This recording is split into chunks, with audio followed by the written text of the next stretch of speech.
General McNally, thank you very much for joining us in today's program. As you know, today's breaking news is regarding about Attorney General Barr's statement with Associated Press.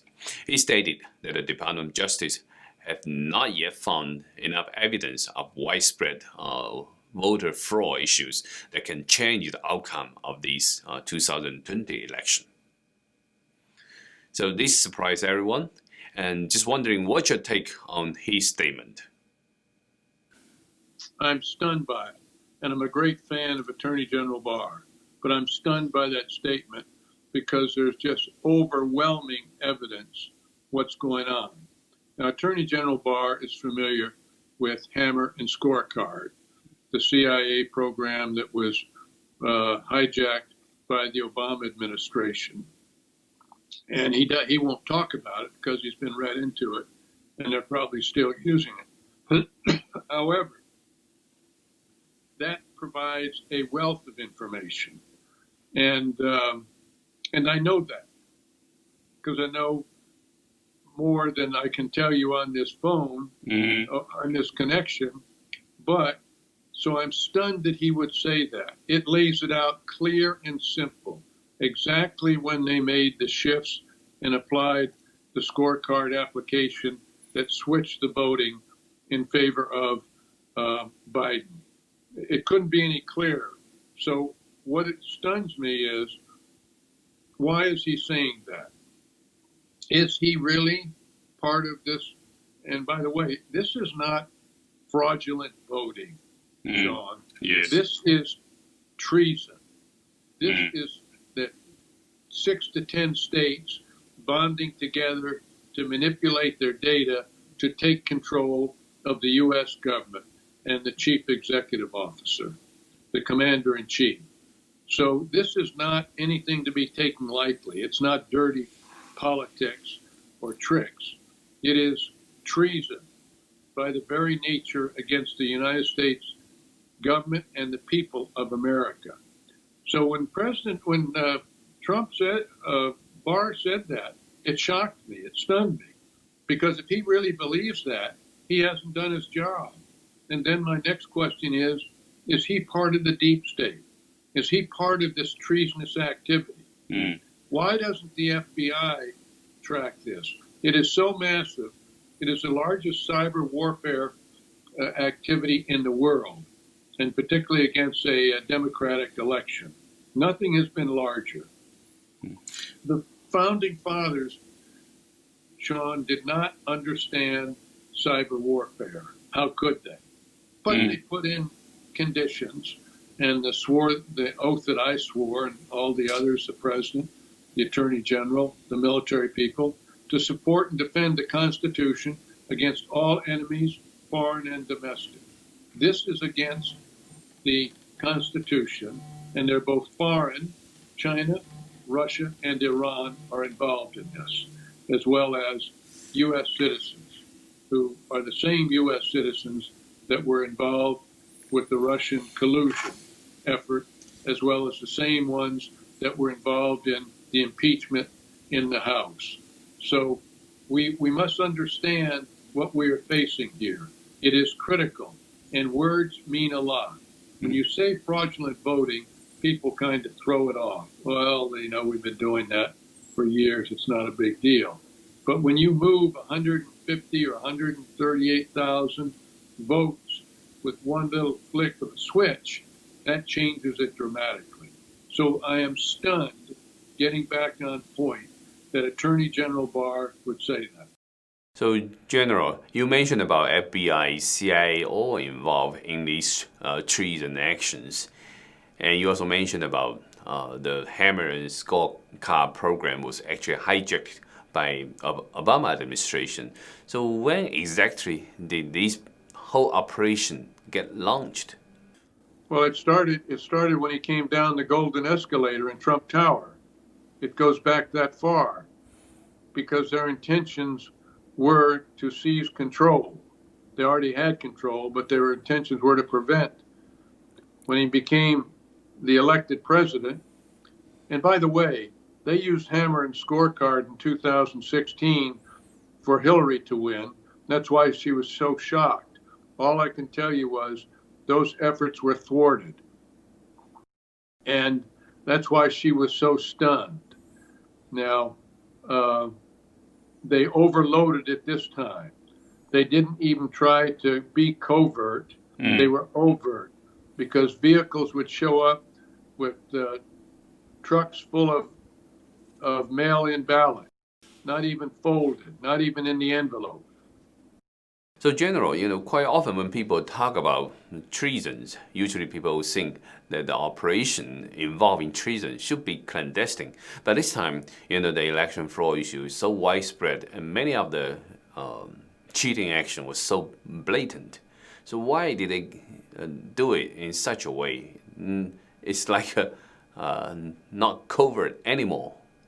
When you look at a state like Pennsylvania that mailed out 1.5 million mail-in ballots, and they got back, now listen to this, Sean, they got back they mailed out 1.8 million, and they got back 2.5 million ballots. So somebody had a printing press and was printing them up. How could Attorney General Barr and the FBI ignore that? That was absolutely the most gross thing that I've seen so far, but there are so many similar issues that we can talk about to prove the compelling evidence. Every day, more and more comes in because there are more and more Americans that are standing up and telling their experiences. So, General, since recently you talk about the military actions to seize the servers in Frankfurt, do you actually think that the military control should be actually implemented in a bigger scale?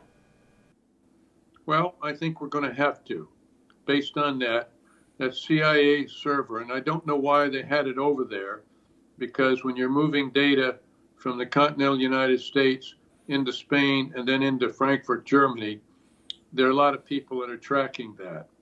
I think it had to do because I was made aware of this program, Hammer and Scorecard, being used on the Sunday before the election, the 1st of November.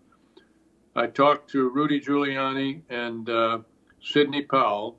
I went on Steve Bannon on Monday, the 2nd, and told the world about it and predicted what the outcome would be if they used Hammer and Scorecard, which they did, as well as other sources from the Dominion machines. So I think they decided to move their central server farm that was getting all this information and measuring it, if you will, on what the vote tally should be.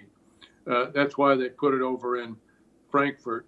And because they did it in a hurry, I don't know if Gina Haspel, the director of CIA, was responsible or not, but rogue elements of the CIA had that, and it was seized by Special Forces units and Delta Force, I believe, that went in and seized it. We have those servers. That was confirmed by the White House and a Colonel Malden, who confirmed that today or yesterday out in Arizona. So that was a little sketchy. There's talk of casualties. I don't know if that's true or not, but it shows you the deep state problems the president has when CIA agents are being involved in influencing the vote in the United States in a presidential election. The judicial corruption shows up with Judge Sullivan and General Flynn and what he did that was so out of bounds. And then, of course, you have the congressional, where you've got Adam Schiff and Nancy Pelosi and all the things that they have done to include impeachment without any real impeachment reason. But they did it because they could do it, and they shamed themselves. So we have in all three branches, judicial, executive, and legislature, we have deep state assets that this president has got to fight against. And that's why he's got to do 5 important things that I think are significant, and he must do it. And particularly with the Attorney General Barr's position, when he came out today, not seeing enough evidence. He's got to be blind not to see all this. And so what are the 5 important things that you just mentioned? Can you elaborate on that? Okay, number 1, he issued an executive order last September 2018. And that was, if there was any foreign involvement in elections, that would be a national emergency. He should, number 1, execute that plan, the executive order that he promulgated. So you need to declare a national emergency, right? Yes. Declare a national emergency in accordance with that executive order. Then he should implement the Insurrection Act. That is in the mid-1800s that came out. Why do that? Because we know from previous experience that Antifa and Black Lives Matter is going to start major riots in major U.S. cities. They want to create chaos. They want to say this is a president that has gone wild. So you need to implement that act. Number 3, you need to declare martial law. And martial law is not much different than what has gone on in COVID-19 as far as the population goes. But what it will do, it'll enable us to use, along with the Insurrection Act, military forces, active duty. That's why Asper had to go, and the Secretary of Defense, and that's why Chris Miller, a former Green Beret, is the acting Secretary of Defense. And there were changes in the Pentagon to make sure that the Pentagon was loyal. So, sir, you have presented many powerful statements tonight. Can you also tell us why do you feel this kind of sense of emergency to take these actions that you suggested, the 5 actions that you suggested? I think he is in danger.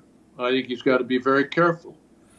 They're going to do anything, Sean, anything to take control of this government. And the American people must understand it. That's why it's important, our conversation, having this, to alert the American people to the danger we face as a nation. But we must take those actions that I described. We are in a very perilous condition to lose. We are either going to go forward as a constitutional republic or we are not. We're going to transition. And just by what you see going on in certain states, New York, in California, what the governors, these Democratic governors are doing on stifling businesses, shutting down restaurants, telling people what shops can stay open and what can't, that is a totalitarian society. They are using COVID-19 as an excuse, but they are immunizing the American people to accept that. So it is time for the American people to rise up. Let the White House know that it is time to execute the executive order of 2018, September, initiate the Insurrection Act, declare martial law, suspend habeas corpus, and set up military tribunals. Those are the things that must be done in this emergency. It is a national emergency of whether we're going to continue forward as a democratic republic or go into a totalitarian society. So, do you actually think that one day maybe the 82nd Airborne will be deployed to the streets of the Washington, D.C.? Yes. You're very sure? DC, if they're not in D.C., they'll be somewhere, because the 82nd was my first assignment when I graduated from West Point, before I realized I wanted to be a fighter pilot and fly the airplanes rather than jump out of them.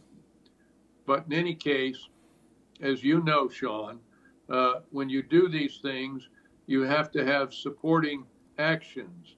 And some of the supporting actions that I would do would be to suspend habeas corpus. Now, why do you do that? You would do it just like President Lincoln did in the Civil War. and FDR did, President Franklin Delano Roosevelt did in World War II. President Trump must do that. And that enables you to arrest these people that are creating this treason and keep them locked up. And then I'd have military tribunals that would try them, because I don't know fully the judicial, it is too corrupt. As we saw with General Flynn, it was more than just Sullivan, it was the other judges on his review panels that were so politicized.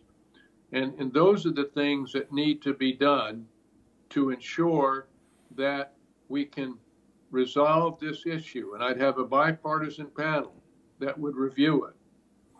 And in that bipartisan panel, the president should pick it, but they're the ones that must get all this evidence and show the American people how corrupt this was, how the massive cyber warfare changed in large numbers. After midnight, everything shifted and changed, and all this was done not covertly, they were doing it overtly. And what you and I didn't see, we have other assets like the Kraken and others that were observing this and can tell you the exact time, how many votes they shifted from President Trump to Biden, etc. That's the specificity you need. But we're seeing in some of these states, with the lawsuits against them, that the judges are not making decisions. They're ambivalent. Judges are not impounding all those voting stations and preventing them from their servers being wiped clean. So that's the issue that we've got to work, because our judges at the state and some of the federal level are corrupt. So, General, since you mentioned about the cyber warfare, definitely many of the tactics and its implementation need to be tightly controlled, and especially in this invisible cyber warfare, right? The source of attack, their tactics, their strategies can always be changing, and so it imposes tremendous challenge to do counter-reacts against cyber warfares. So, at the same time, it is very critical to understand who the true enemy is, right? So many reports are starting to mention that Chinese Communist force might be involved in meddling the United States election. So what's your take on these issues? I got word today that I have not confirmed that the Chinese government owns part of the Dominion software company, not software, the hardware, Dominion voting system, that they put in $400 million in October of this year in a Swiss bank that owns or controlling features of Dominion software. And so they have a very heavy influence starting in October. Now, what they did with their support people, I don't know, because I just heard this today. I haven't had a chance to further investigate it, but I think it's very important that we start looking into this. We know there are other aspects that the Chinese have been involved with. We know the supply chain problem on those voting machines have Chinese parts. Consequently, they've got trapdoors in them, and a host of other issues that will require this commission to completely review the voting process, where we get our machines. Do they have a standard? Because each state is different. Texas will not use the Dominion voting machine. Won't use it. Why? Because they found that it was too subjected too easily to software changes and cyber warfare. So that's why they don't use it. Yet you've got 30 other states that are using it. So this should concern us. But the founding fathers set up the voting system so it would be decentralized into each state. That may have to change. We need to look at this, and because this is not the last time we're going to have cyber warfare. And if we don't solve it now, it'll never be solved, because we will move into a tyrannical situation that will eventually be, whether you can call it social democrats or communists, it's going to be both the same. It's just a different name. many people still believe in the judicial system. So many people believe the cases in different key swing states need to be brought in front of the Supreme Court, and maybe eventually the Trump teams will get a fair trial, get a fair outcome. So from your statement, am I right that you're actually suggesting that it's not sufficient enough to just fight these legal battles on current situation? I do. Now, what role the Supreme Court plays, I'm not sure, but the military tribunals that have to be set up could, if the president wants, report to them, or could they just report to the Secretary of Defense and they would resolve it at a certain level? I don't know that. It's a lot easier to coordinate and understand the Supreme Court because there are only 9 justices there. It's different when you go into each state and you've got your state judicial system and you've got your federal judicial system. Much more complex. And so, of course, timing is very important for any operations. So what would you suggest would be a good timing for declaring martial laws for Trump's team? Well, that's his job to explain why, when you're looking at treason of this magnitude and a cyber war campaign of this magnitude, he needs to express it to the American people. He's got more than enough information. I believe that you'll have well over 120 million people that will support him. He won, and he probably won with about 85 million people. I believe there are many Democrats that may not like him or that, but they sure as heck do not want to have a flawed judicial system that is controlled by cyber warfare. They want an honest one. And I believe you'll get a lot of Democrats that will swing in support. Initially, maybe not, but that's going to be how well he articulates this issue and calls it what it is, treason. It is not fraudulent voting. It is treason against the nation, the people of the nation, and the government. So I think that, and you would hold up the Electoral College on the 14th of December, as well as the inauguration, until this bipartisan commission came up with a conclusion.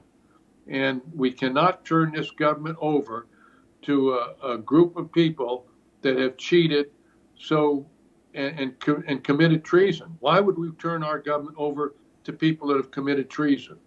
So, sir, you just mentioned about to establish a bipartisan commission. But right now, who to trust in both parties, right?